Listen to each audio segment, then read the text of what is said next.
روز پسر در بالای کت بیمار خوابیده بود. فرشته آمد و از او پرسان شد: راه بهشت را انتخاب میکنی و یا راه عمر را؟ پسر گفت: راه بهشت را. فرشته گفت: به سوی بهشت 3 قدم بمان.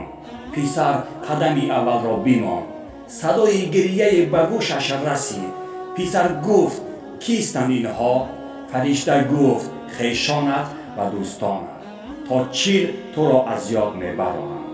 پسر قدم دوم را ماند. صدای گریه به گوشش رسید.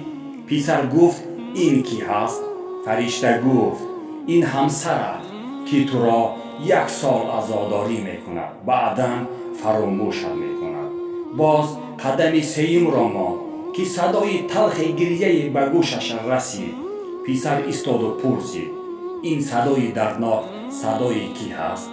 فرشته گفت: صدای مادرت است که تا آخر عمرش تو را فراموش نخواهد ساخت. تنها برای تو میسوزد.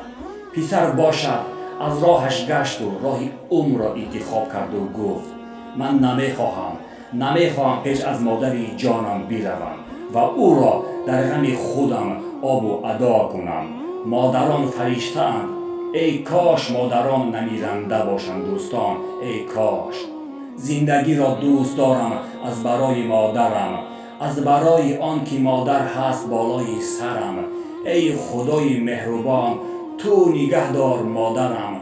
من ببینم درد و غم، لیک نبیند مادرم. ای دوستان عزیز، مادران خود را احتیاط کنید.